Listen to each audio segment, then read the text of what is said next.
সেই মহান মর্যাদা যা আল্লাহ তার মাহবুব সাল্লাল্লাহু আলাইহি ওয়াসাল্লামকে দান করেছেন। তিনি তো সারাপা রাহমত এবং শাফিউল উজমা। সত্যিই তার দোয়া ছাড়া কেউ পুল সিরাত পার হতে পারবে না। যারা গুনাহের কারণে জাহান্নামে পতিত হবে তারা সেখানে কিছু সময় কঠিন আযাব ভোগ করবে, নিজেদের গুনাহের শাস্তি পাবে এবং আমলের পূর্ণ বদলা নেবে। এরপর যখন তারা পাক ও পরিষ্কার হয়ে উঠবে তখন আল্লাহ তার অসীম রহমতে তাদের জাহান্নাম থেকে বের করে জান্নাতে প্রবেশ করাবেন। সেখানে তারা চিরকাল শান্তি, আরাম ও সুখে থাকবে আর আল্লাহর বেহিসাব রহমত চারিদিকে ছড়িয়ে থাকবে। হযরতে সৈয়দনা আবু সঈদ খুদরি রাদিয়াল্লাহু আনহু বর্ণনা করেন, রাসূলুল্লাহ সাল্লাল্লাহু আলাইহি ওয়াসাল্লাম বলেছেন, জান্নাতীদের মধ্যে সবচেয়ে নিচু দরজার মানুষটির অবস্থাও এমন হবে যে আল্লাহ তার মুখ জাহান্নাম থেকে ফিরিয়ে জান্নাতের দিকে করে দেবেন। সে তখন একটি ঘন ছায়াময় গাছ দেখবে এবং বলবে, ইয়া রব, আমাকে ওই গাছের কাছে নিয়ে চলো যেন আমি তার ছায়ায় একটু স্বস্তি নিতে পারি। আল্লাহ তাকে জিজ্ঞেস করবেন, এটা দিলে কি তুমি আর কিছু চাইবে না?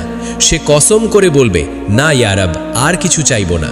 তখন আল্লাহ তাকে সেখানেও পৌঁছে দেবেন এবং সে সেখানে কিছু সময় আরামে থাকবে। এরপর সে আরেকটি আরও সবুজ এবং ফল ভরা গাছ দেখবে। তখন আবার বলবে, ইয়া রব, এবার আমাকে এই গাছটির কাছে নিয়ে চলো যেন এর ছায়া ও ফল উপভোগ করতে পারি। আল্লাহ আবার জিজ্ঞেস করবেন আর সে আবার কসম করবে। এরপর আল্লাহ তাকে সেখানেও পৌঁছে দেবেন। কিছুক্ষণ পর সে আরেকটি গাছ দেখবে যার পাশ দিয়ে পানি প্রবাহিত হচ্ছে। তখন সে আবার অনুরোধ করবে, ইয়া রব, আমাকে এই গাছটির কাছে নিয়ে চলো যেন ছায়া, ফল আর পানি সব একসাথে পাই।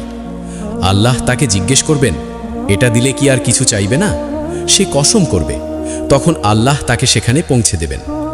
এরপর সে জান্নাতের দরজা দেখতে পাবে এবং চিৎকার করে বলবে, ইয়া রব, অন্তত দরজার কাছে নিয়ে চলো যেন এই রঙিন জান্নাত একবার চোখ ভরে দেখি। আল্লাহ তাকে দরজার কাছে পৌঁছে দেবেন। সে সেই সৌন্দর্য দেখে বিস্ময়ে বলবে, ইয়া রব, আমাকে ভেতরে ঢুকিয়ে দাও।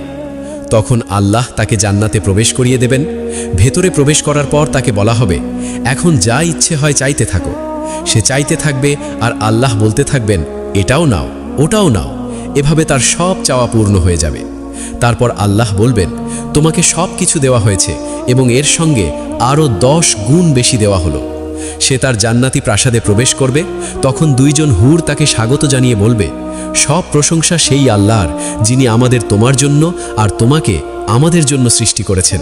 সে আনন্দে বলবে, আমি যা পেয়েছি এমন আর কোনো জান্নাতি পাইনি। শেষ পর্যন্ত আমরা আল্লাহর কাছে হাত তুলে দোয়া করি, ইয়া আল্লাহ, আমাদের জাহান্নামের আগুন থেকে বাঁচাও এবং জান্নাতে প্রবেশ করাও। আমিন।